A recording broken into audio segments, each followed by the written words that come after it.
in the East Bay, just before you go over the hill into Tracy. And so the National Lab has been here for over 60 years, and we play a role in many national topics. And for the last 12 years or so, I've been privileged to be working in the area of cybersecurity. So the picture on the screen here in the green hills, obviously in the wintertime, not the summertime, is the sort of a view of our lab. It's a campus of about a mile square, so it's a big campus, like a college campus, with lots of different projects and areas. So what I want to talk about today is a little bit about the idea of cybersecurity from a data science point of view. So my background is computer science. I'm in computer science, mathematics, and physics is my background. I've spent most of my career here at the lab doing both the combination of software development, computer science foundations, but also data analytics. And in cybersecurity, I have the opportunity to bring the two together because data really is the foundation of cybersecurity. So, but has anybody in the room tell me what they think cybersecurity is? Bob, yeah, sure, I'll facilitate that. Any hands up? What is cybersecurity? I'm going to pick someone. How about Finn? It's protecting computers from hacking. Yeah, that's a great way to say it. Protecting computers, defending the computers from adversaries. And it's a pretty daunting challenge. So there are many dimensions to what makes cybersecurity a hard problem. Good for you, good job security, lots of demand because not everybody can do it, but it's complicated. And so let's talk about some of the ways in which it's complicated. So one of the ways it's complicated is this idea that it's a dynamic cyber threat. What do I mean by that? So new malware things, new zero-day, anybody know what a zero-day? New things are happening all the time. So even if I think I know how to defend myself against something that happened a year ago, there's always a new threat. And so the idea with that is we always have to stay on our toes as cyber defenders because things are changing all the time. So the fact is, an airplane, if you learned how to make an airplane fly, like the degrees of motion and Maxwell's equations, they don't change over the course of your career as an aerodynamicist. But over the course of a career of a cyber defender, like from week to week, we have to learn new things. So dynamic nature of the threat and the ever-evolving nature of the threat makes this extremely challenging. So if I make a research tool to defend my networks today, I probably have to make a new tool tomorrow.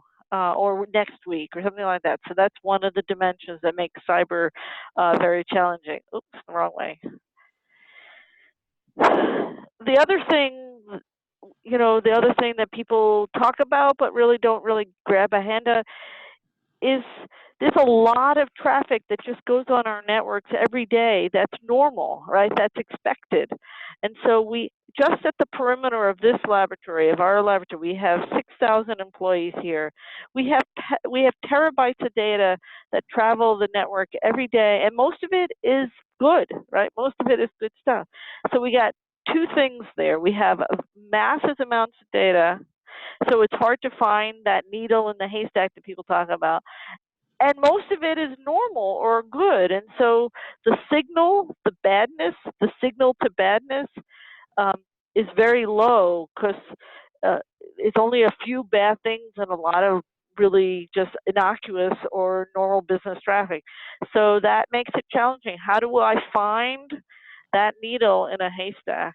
And that's extremely, people talk about signal to noise ratio, and the idea here is that the amount of malware or the amount of badness is small relative to the amount of overall benign traffic on the network.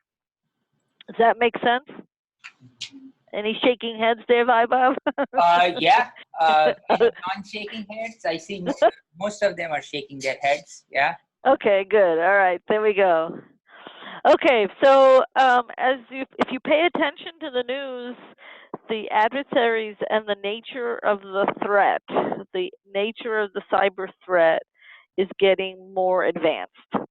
And so we call that the sophistication of the adversary. So in the old days, you probably were wee babies, but we used to have, things that an adversary would do that would a rule, an easy rule that says if the file is named, bad, then catch that adversary. But the adversary is getting much more sophisticated, and they're not just naming. They're not simple rules aren't able to find them anymore. So both the tools for which the adversaries are using, the environment in which they're working in, they're getting more advanced, and so that makes it a more difficult game of cat and mouse. It's not such an easy game to catch them. And so for us as cyber defenders, it means there's a lot of job security, there's a lot of excitement, there's a lot of things to learn to do. But from the nature of the threat is getting more complicated. So these things are something we need to think about. The other thing that people don't talk about this much, but just in the number of applications we use, the number of devices, constantly new devices coming on board, and the software for which we use, like the operating systems that we use, they change a lot. I mean, how often do you get a new release of an operating system, or are you buying a new widget? So what makes up the interconnectedness of our cyber digital world is constantly changing. And so we have bazillions of mobile devices and more, and now refrigerators and IoT, Internet of Things coming in. So the complexity of the interconnectedness and the rate of change for which the software and hardware changes really is a constant challenge. And then, there used to be this nice concept of perimeter defense and defense in depth. These are all concepts that security people have used over the years. But what is the perimeter when I can sit at my corporation on my personal device connected to a cellular network that's outside my corporation's boundary and potentially connect my device to Wi-Fi to something else here on campus? So the interconnectedness of the devices makes it's not just computers on a network that all the IT specialists know where they are and how they work, and that we can draw a little moat around it like a castle that doesn't exist anymore. Maybe it never existed, but at some point people had these kind of moat and castle ideas of cyber defense. And I think with the combination of mobile devices, Wi-Fi, and hardline connections, that the computer, the telecom networks, and the mobile devices all merging to make the fact that we don't have a boundary. So it is really hard to say everything inside my network is protected and everything outside my network is bad, because I can't draw the line of what's inside and what's outside. So I can't make those kinds of statements anymore. So the bottom line in all this is we really need new thinking to come into place here.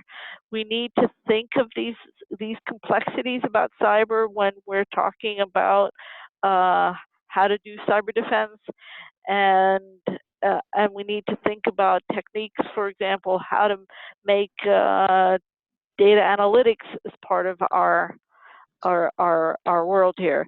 But now, data analytics in itself is not, so the problem is we have so much data that the cyber defense, you can't just say, well, I'll look at everything and that will be my new strategy for cyber.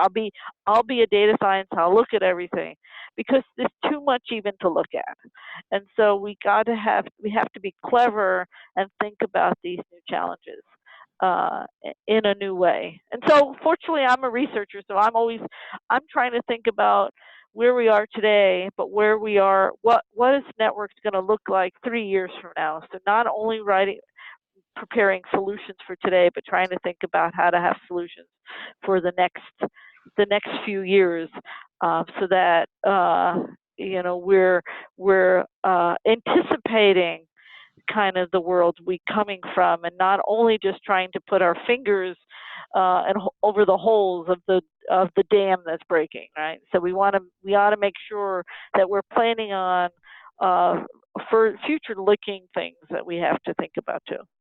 All right. Any questions? Questions, guys? Come on, at least one. All right. So I'm going to introduce you to this concept. You have one question, so why don't you save me the question? Sorry. Oh, I'm just gonna volunteer someone for a question. All right, I will ask a question in this next slide. All right, so say we're talking about data analytics, and the idea is that maybe this idea of situational awareness. You know, your friend or your mom, when you're traveling in a city, they always say, make sure you stay aware of your surroundings, right?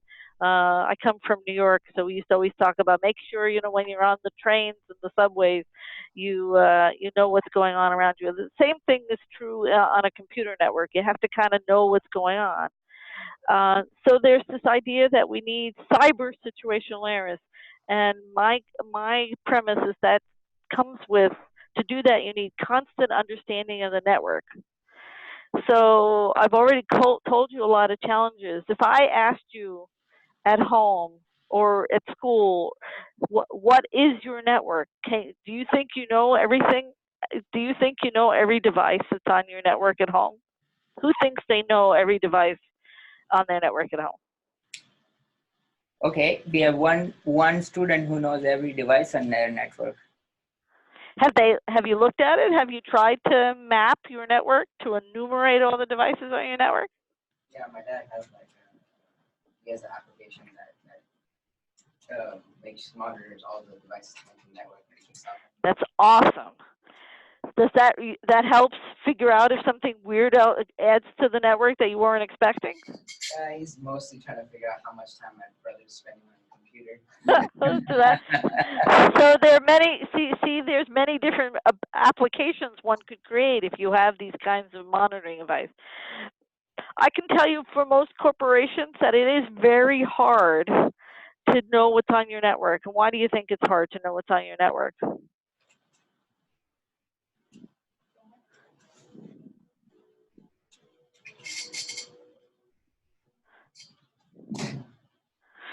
Because people come with laptops and then they leave, or they turn on their phones and they turn it off, and they turn on their computers and turn it off, or they get a new computer that they forgot to tell the IT person that they were adding to the network. So in an organization like us at 6,000 people, it's actually one of the things we have to do all the time is monitoring our networks for what's on them. Because there's no chance in defending your network if you don't know what it is, right? How do you defend network? How do you defend anything if you don't have a grasp what it is? But these networks, as I say here, are organic, and the current sort of state of the practice, although it's getting better, the current state of the practice in security is really they do periodic compliance snapshots. What do you think those were? Periodic compliance snapshots. What is, somebody give me a definition of what they think that means. Okay, we have a volunteer here. What does period? It sounds like an audit. Audit is a good analogy, exactly. So once every now and then they may audit and tell you what they think they see, right? The problem with auditing or these, what we call these snapshots in time, is that it's in time, so it happens at one time frame. and you take a look at all the, say, the devices that are on your network, the problem that happens there is, one, it really does rely on people being cooperative. And I don't know about you, but I don't know too many hackers that are pretty cooperative. They're really trying to hide, so they're not trying to be detected. So if you come with a mindset that everybody is cooperative, then you're likely to miss things. And that's what happens when they do these periodic compliance snapshots. The other thing is they are snapshots. And what happens then is that if I'm not at work that day, my computer may not be on. It's not that I was malicious, it's just that I wasn't at work, right? So I was on vacation. And so they're not robust because they're not resilient to what should be there and what could be there and stuff like that. So the idea that people have, what we've come up with here at the lab is the idea how to do continuous understanding of the network, but not expecting everybody to be cooperative, trying to find, really kind of having a kind of a hacker mindset in a good way, not as a malicious way, but really trying to think about that there are edge cases or weird situations that I need to think about when I'm doing network scanning. So there are standard compliance-oriented approaches to doing network scanning of computers, and they call them active scans or mapping a network and all those things. But what happens is if they expect everybody to be rule followers, they're not going to likely find those people who are trying to hide. And if your security practices aren't going to find those people that are trying to be malicious, then you're really missing the boat. I mean, and so what we need to think about, so let me give you an example. This is something that is a real example. If I tell you all, class, I'm going to scan your network, our standard compliance scanning is going to happen on Tuesdays at 10 o'clock a.m., 10 o'clock a.m. All right, so that's a policy that's publicly known. So if I'm a hacker, when will I not be on the network? Tuesdays at 10 o'clock, right? Or if I'm just a worker bee that has an old Windows Vista tool that has my favorite FileMaker Pro database that I need for my job, but that Windows Vista operating system is no longer compliant. It's not allowed on the network. That FileMaker Pro software is old and nobody wants to support it. But I still needed to do my job. What am I going to do to make sure that I don't get, outed in all this, right? I'm going to turn my computer off at 10 o'clock on Tuesdays. Now, am I a bad guy? Yeah, maybe I'm a bad guy, only so much that I'm a weak link in this network because I have perhaps an operating system. It's not allowed anymore because it has too many vulnerabilities that aren't patched anymore, right? So I'm the weak link. So maybe I'm a bad guy because I'm the weak link and I'm providing a place for the hacker to land. But I have to get my job done. So, but if the compliant, and this is what happens in most standard practices, Bob probably knows better than me, people have policies about compliance and stuff like that. But all it does is make the good guys figure out a way around it. And we all have to do our jobs. But in and of itself, it does not make an organization more secure. I mean, we can have a long debate of what more secure means, but if people are finding a way around the audits and the compliance checking, then in general, that doesn't lead to what we call a good security posture. Now, but if you think about, if I have to continuously monitor the network, my God, that's a lot of data. So we got to think on how to do this in a clever, interesting, automated way.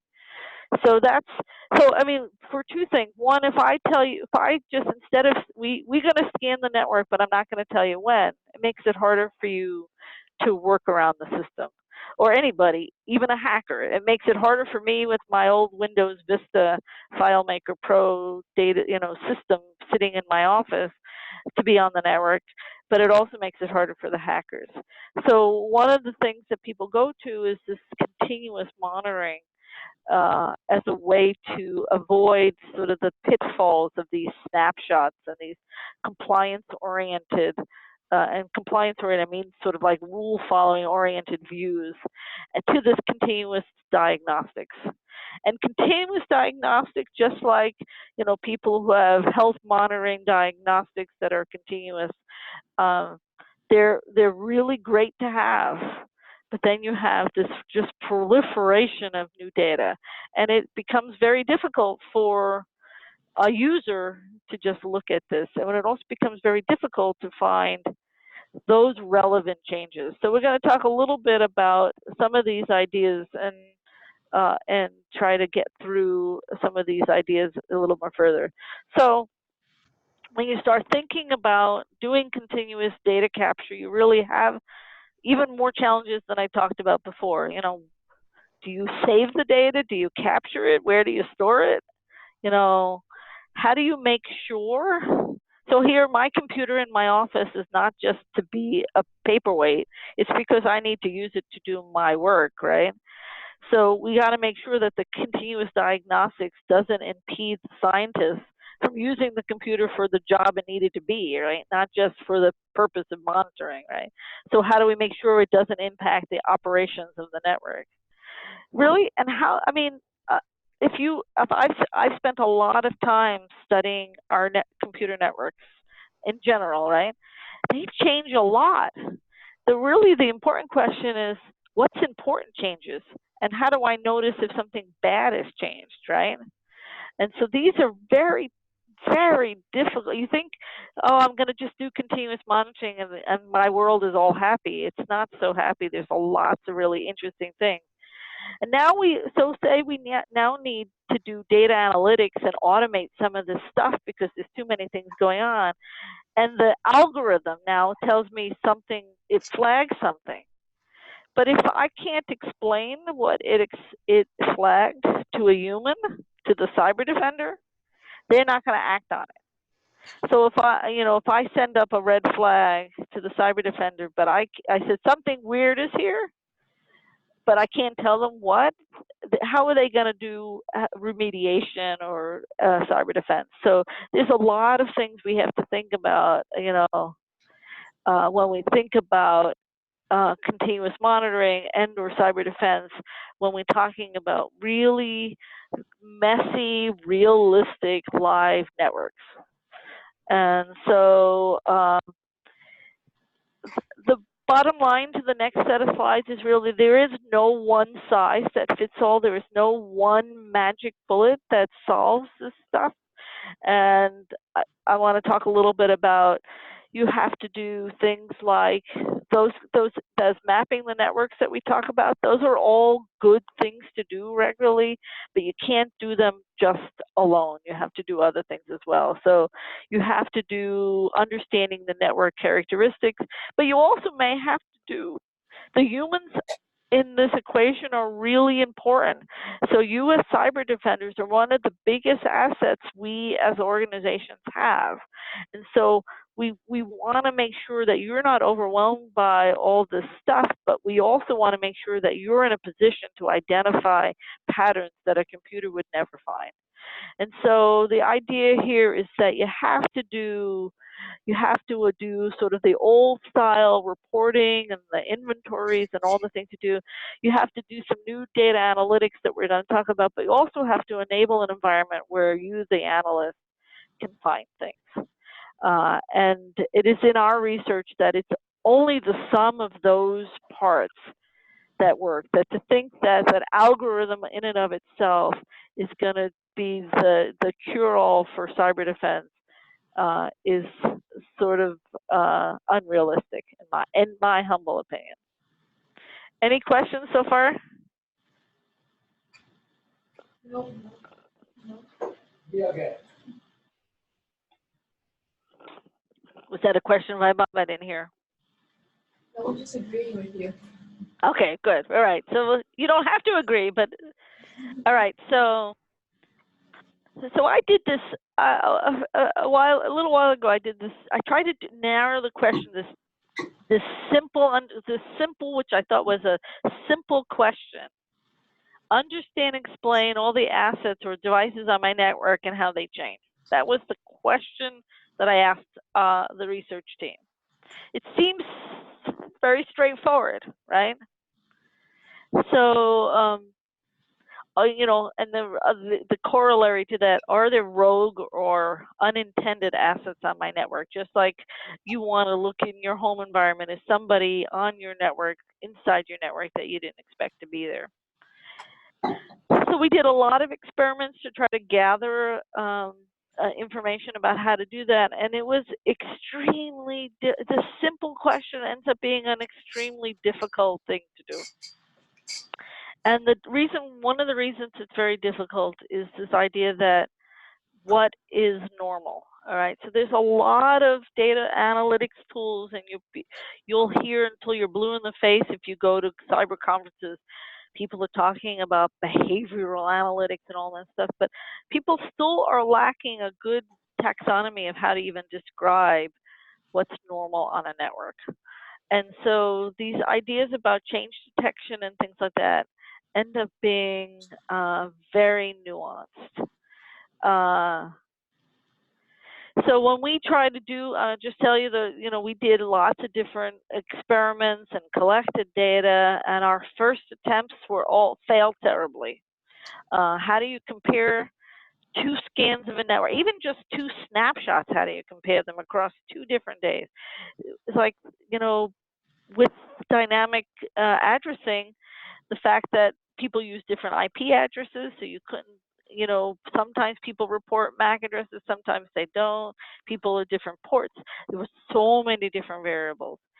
So I just want to show you that there's a lot of different aspects to think about when conducting research, and there's a lot of, even just doing what we call a design of the experiment is very valuable. So all those things you learned in all your science classes about, reproducibility and all how to test and evaluate, they all become valuable in making sure that you can do experiments in trying to understand or characterize your experiment and or describe the world in which you live in.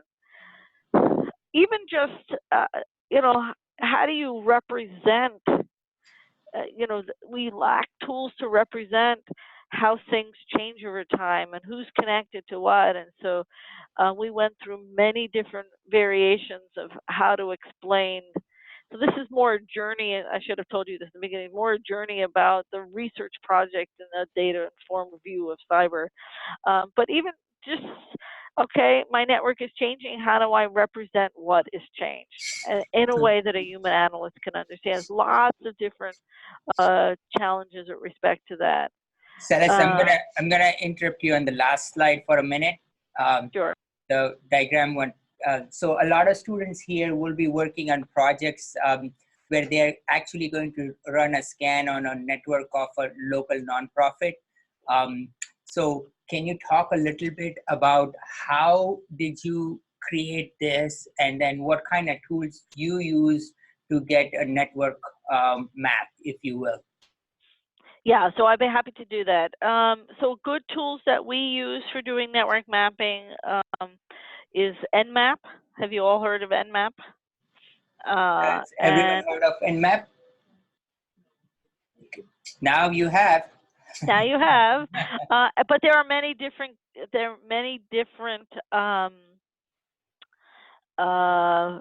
Options and variations in which you run it, but Nmap is a very good tool. There's another tool which may now have a commercial, ZMap, and there's related tools. But these are tools. The idea in any cyber defense that I've been pushing on is the idea you have to be able to enumerate your network, and that's what Nmap helps you do. Now the idea is, but Nmap, say it takes 10 minutes to run, and then how do you keep it running again? So we actually created our own tools that we call a network mapping system that helped us actually do continuous Nmap kinds of scans of the network.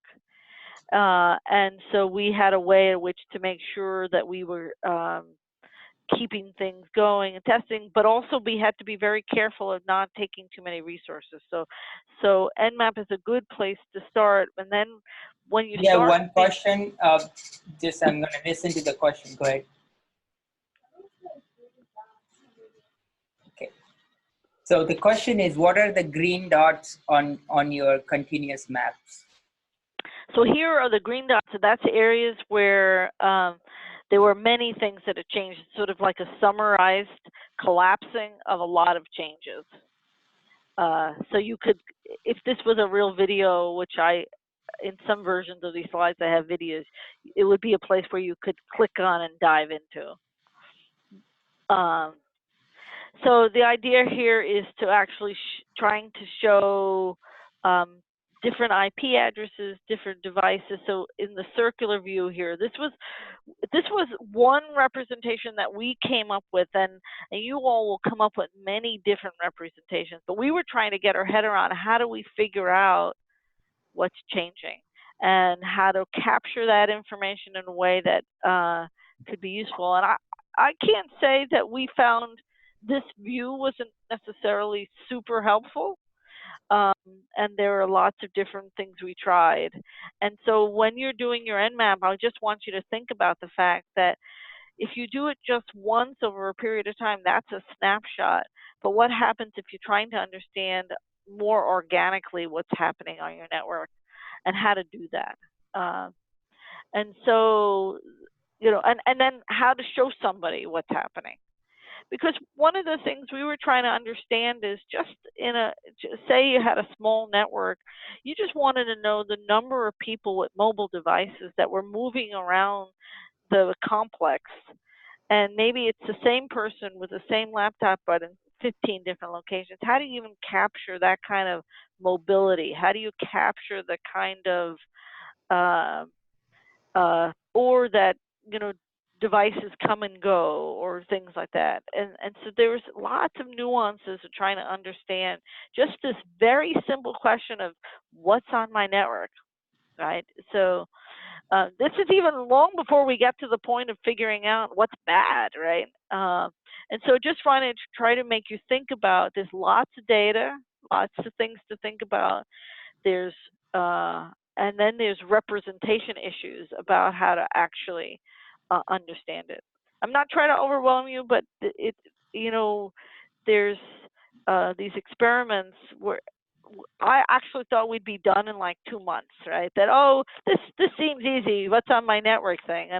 And a year later, I was still trying to figure it out. So, not to get discouraged, that sometimes the devil's in the details. That as you're into these cyber defense topics, you may dive into something that leads into something that leads into something, and eventually you actually may have some useful products to come out of it and new ideas. But it is cyber defense, as in most of science, is really a journey that doesn't necessarily have a well-defined start or a well-defined end. And that being comfortable in the journey is something that I encourage you to think about in your pursuits here in this discipline. So, so as we started, so the way I think about this, we had this one question about trying to understand our network and then thinking about what changed. And each time we asked ourselves, we refined the question, got more questions, and just continue to sort of try to get to something we could successfully understand. So one of the things we realized is that networks change, and this sort of in the static view, it's hard to show you this, but what we realize is networks change a lot. They change a lot often. And so maybe just understanding the changes in my network wasn't a good enough or precise enough question. But what we had to ask was, how do I find important changes or important changes in behavior on the networks, and these ideas of important changes, more specifically, how do I know if these important changes are bad? And so some of the challenges is, what does change mean? We have timescales and explaining these changes. As I said, the things that we always in our experience have real cyber defenders working with us, so that as researchers, we're not only making tools that the researchers can use, but eventually that somebody could use for cyber defense. And so if we found that if the algorithm told them something was bad, but we couldn't explain why, that they wouldn't act on it. So these are things to think about overall in the beginning of your discussion. So we started thinking about, well, maybe we have to narrow down the problem. What network properties do we really care about? And as opposed to everything, maybe we need to be more more selective, and that actually having all the data all the time may not be the right answer. So what constitutes a change, and what properties are we caring about? So what do I mean by properties? So maybe we care about the communication volume. So how many messages and the size of the messages over time. And maybe communication distribution are what protocols are being used. Is it everything being HTTP, or is it some other SSH, some other different kinds of protocols? And communication patterns, like who's communicating with whom.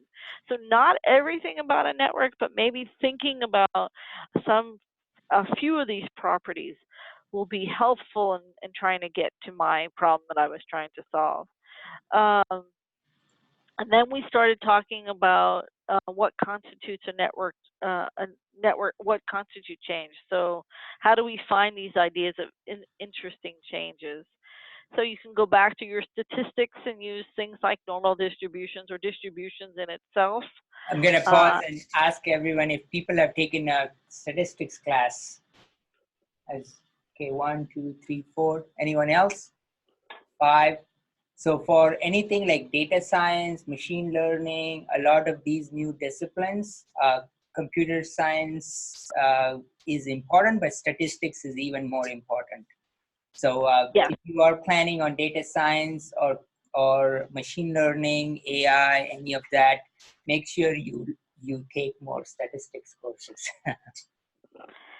Yeah, and there are a lot of good resources for some of these courses online as well. So I encourage you to think about it. So, I mean, I think, here I'm trying to talk about there are very different kinds of time varying, temporal, I mean by time varying patterns. So you can imagine, you see on the bottom of this picture, there's a red line, and it's just like a trend in time that's kind of slightly up. So that's one kind of, that's like a trend time.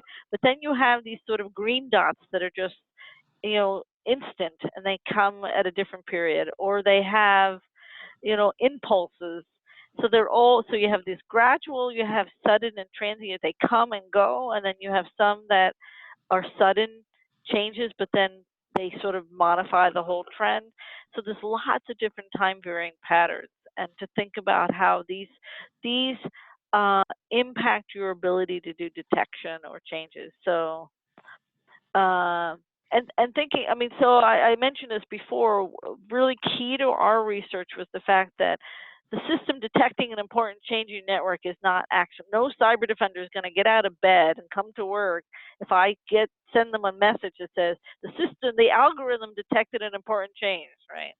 They're going to know what, when, where, why, how, right? Just like us wanting to do that. So when we think about how to bring data science, and particularly in this case, I'm kind of confounding data science and automation all in one, kind of together, how to bring both the ability to run algorithms to do some sorting and analysis of the data, but I also still have to make it understandable for people. So we created some algorithms that helped us really understand these statistical properties, but not of everything of the network, of some of those properties I talked about.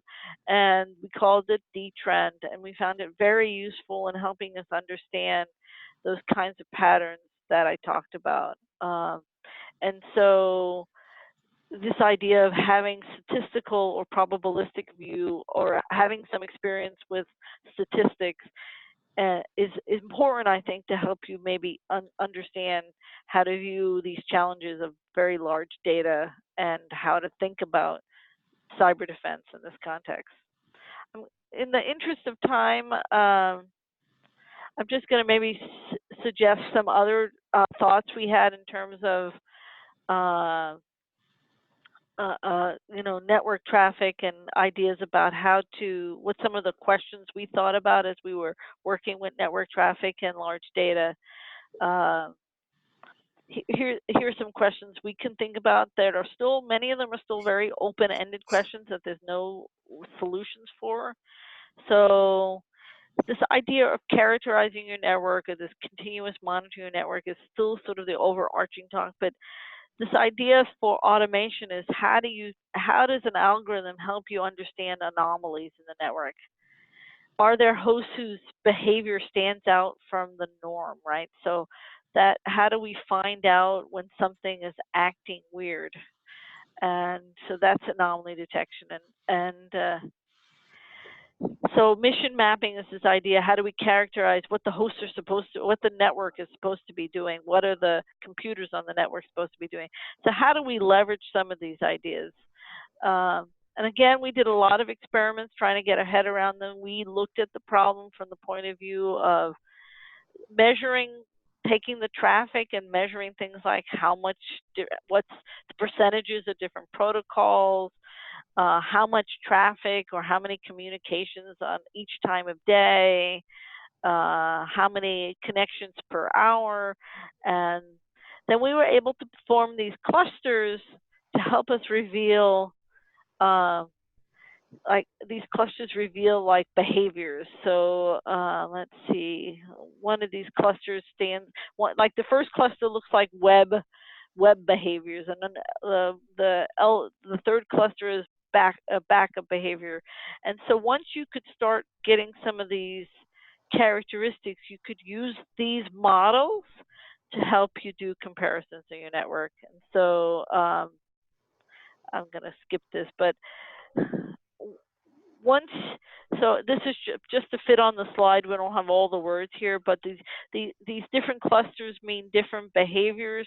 And then what this chart on the right with the date on the bottom looks like is how does these behaviors populate the network over time. So you can see the green part of the network is kind of persistent over time, but some of the other behaviors increase and decrease over time. And these are, again, just ideas. They're not cast in concrete. There's ideas of how we were trying to represent a way for us to do anomaly detection and understanding all these different variations. So no answers here, just lots of questions, but what can we use all this stuff for? We can think about how we can look at those clusters to help us see how things change in time. For things like I was telling you, anomaly detection and change detection, and for the idea of how do we figure out these broader questions and how do we use data science to help the human, not to replace the human, but to help the human eventually get to the point where they can do cyber defense. Can I ask you a question on the previous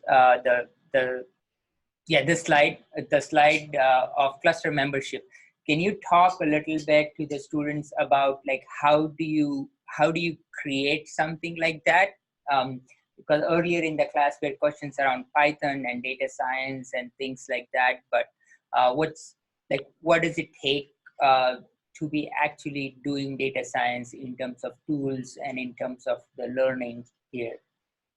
Right, so we did a lot. We used a lot of publicly available tools like Weka or other, there's some Python tools. There's tools that let you, so I think there was tools that let you do the graphics, and I can't remember which graphics tool, but Matplotlib. Yeah, Matplotlib, and a lot of tools that let you do some of the graphing, how many clusters you want, and some of those things. So it takes some getting used to. but there's a lot available that you don't have to write the algorithms yourself, right? You can say, I want to do actually k-means clustering, or you can do earth movers clustering and different kinds of clustering approaches.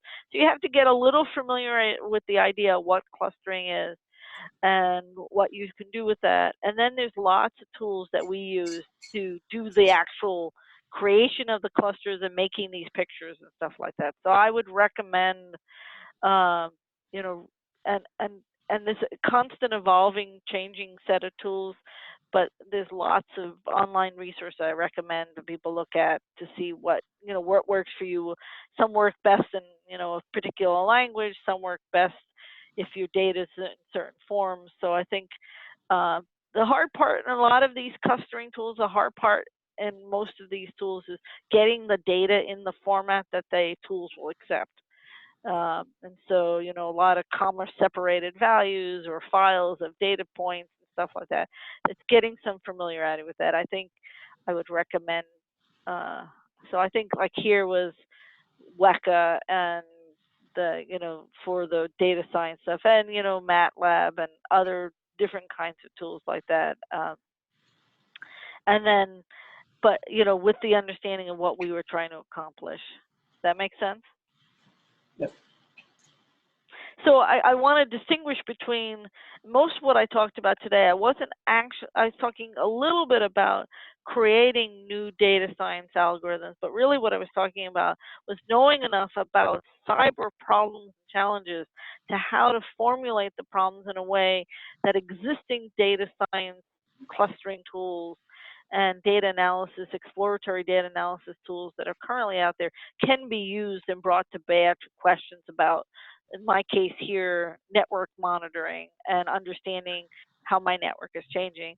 It could be for malware detection. It could be for vulnerability analysis. Lots of different. But to think about the context of the cyber problem and the context of the data you have and how to formulate the questions in a way to use data science to augment the human cyber defender.